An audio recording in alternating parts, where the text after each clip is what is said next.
हिस्कियल बाब 31। फिर 11वें बरस के तीसरे महीने की पहली तारीख को खुदावंद का कलाम मुझ पर नाजिल हुआ कि ए आदमजाद, शाह मिस्र फ़िरौन और उसके लोगों से कह, तुम अपनी बुजुर्गी में किसकी मानंद हो?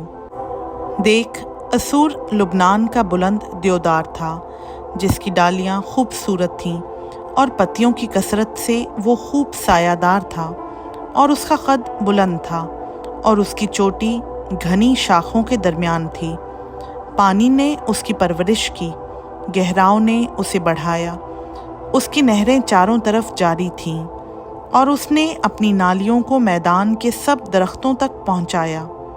इसलिए पानी की कसरत से उसका कद मैदान के सब दरख्तों से बुलंद हुआ, और जब वो लहलहाने लगा तो उसकी शाखें फरावान और उसकी डालियाँ दराज हुईं। हवा के सब परिंदे उसकी शाखों पर अपने घोंसले बनाते थे, और उसकी डालियों के नीचे सब दश्ती हैवान बच्चे देते थे, और सब बड़ी बड़ी कौमें उसके साया में बसती थीं। यूं वो अपनी बुजुर्गी में अपनी डालियों की दराजी के सबब से खुशनुमा था, क्योंकि उसकी जड़ों के पास पानी की कसरत थी। खुदा के बाग के देवदार उसे छुपा ना सके।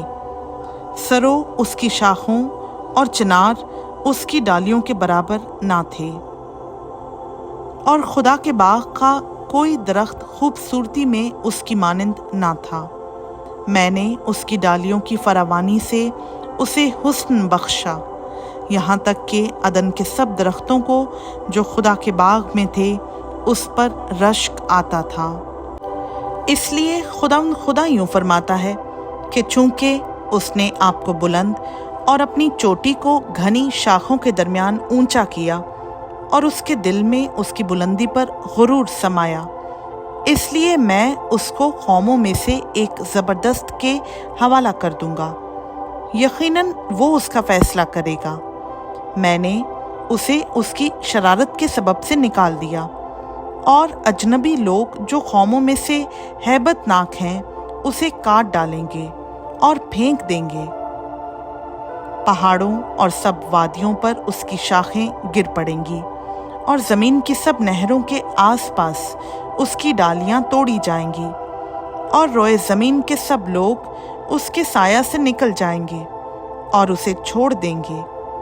हवा के सब परिंदे उसके टूटे तना में बसेंगे, और तमाम दश्ती जानवर उसकी शाखों पर होंगे, ताकि लबे आब के सब दरख्तों में से कोई अपनी बुलंदी पर मगरूर ना हो और अपनी चोटी घनी शाखों के दरमियान ऊंची ना करे, और उनमें से बड़े बड़े और पानी जज्ब करने वाले सीधे खड़े ना हों, क्योंकि वो सब के सब मौत के हवाला किए जाएंगे, यानी ज़मीन के असफल में बनी आदम के दरमियान जो पाताल में उतरते हैं। खुदा यूँ फरमाता है कि जिस रोज़ वो पाताल में उतरे मैं मातम कराऊंगा। मैं उसके सबब से गहराव को छुपा दूंगा और उसकी नहरों को रोक दूंगा, और बड़े सैलाब थम जाएंगे। हाँ, मैं लुबनान को उसके लिए स्यापोश कराऊंगा, और उसके लिए मैदान के सब दरख्त गशी में आएंगे। जिस वक्त मैं उसे उन सब के साथ जो गड्ढे में गिरते हैं पाताल में डालूंगा, तो उसके गिरने के शोर से तमाम अक़वाम लर्ज़ा होंगी।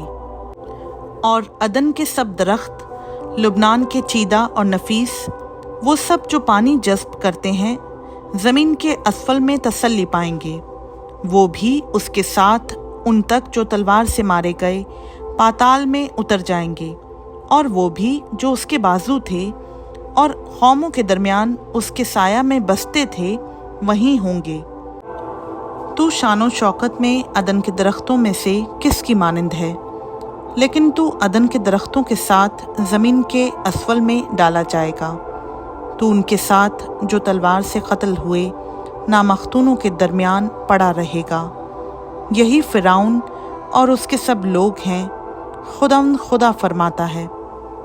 खुदा का पाक कलाम का पढ़ा, सुना, समझा और कबूल किया जाना हम सबों के लिए बाइस बरकत हो। आमीन।